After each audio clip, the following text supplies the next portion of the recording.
प्रतीक माने जाने वाले अयोध्या को आप कितना जानते हैं? राम मंदिर को लेकर चर्चाएं बहुत हो रही है, लेकिन जानकारी अभी भी अधूरी है।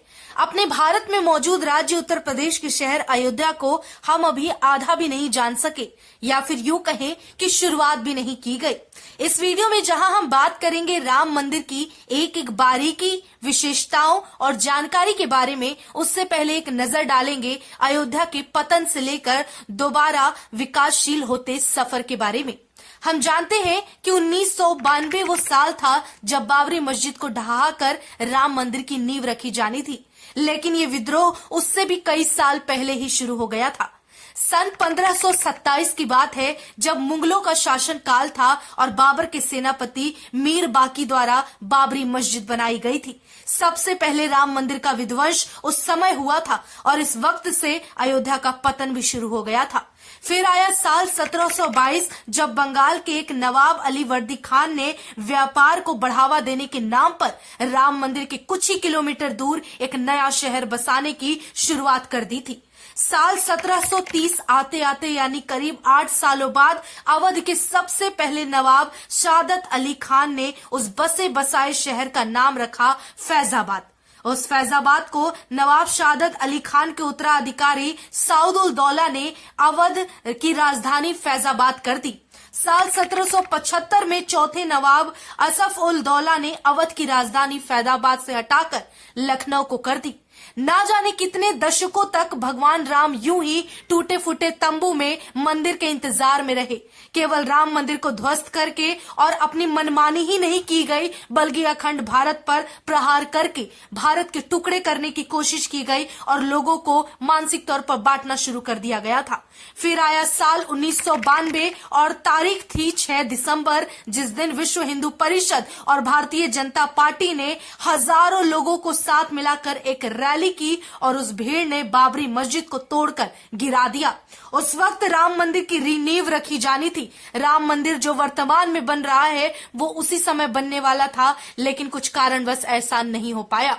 अयोध्या का पतन यही नहीं रुका, बल्कि प्राकृतिक तौर पर भी अयोध्या ने कई बार कई कुछ का सामना किया है। कभी लोगों की नफरत तो कभी बरसती प्रकृति के प्रहार से। तो नदी इस बात की साक्षी है कि अयोध्या ने कब कब अपना विनाश अपने सामने देखा।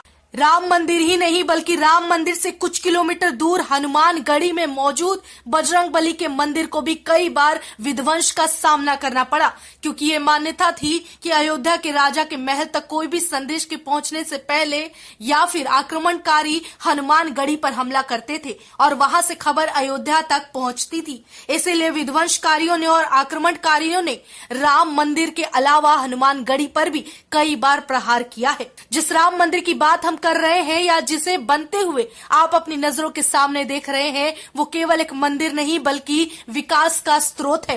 राम मंदिर बनने से ना जाने कितने लोगों का भला होगा और अयोध्या के साथ उत्तर प्रदेश और उत्तर प्रदेश के साथ पूरे भारत का विकास होगा। यहाँ तक कि पर्यटन के नजरिए से भी अयोध्या एक आकर्षण का केंद्र बनी रहेगी। अयोध्या में बन रहे राम मंदिर का कुल बजट 1800 करोड़ है और एकता और बुराई पर अच्छाई की जीत के इस प्रतीक वाले मंदिर का जीवन करीब 1000 साल रहेगा। राम मंदिर को बनाने के लिए राजस्थान के मकराना पत्थर का इस्तेमाल किया जा रहा है। राम मंदिर के अंदर या बाहर नजर आ रहे नक्काशियों को विशेष करके खजुराहो के मंदिर के आकार पर उकेरा गया है। राम मंदिर का पूरा परिसर लगभग 156 एकड़ या फिर 251 बीघा में फैला हुआ है। राम मंदिर का पहला मंजिल बनकर तैयार है, जिसका अनावरण 22 जनवरी को किया जाएगा।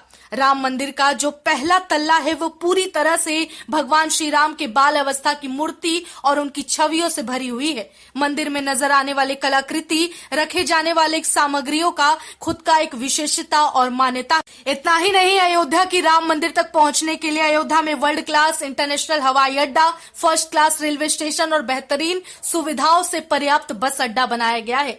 अगर सूत्रों की माने तो अयोध्या में बन रहे राम मंदिर परिसर के नाम पर उसके प्रांगण में बेहतर अस्पताल, यूनिवर्सिटी और लोगों की जरूरत से जुड़ी सुविधाओं का भी ध्यान रखा जाएगा।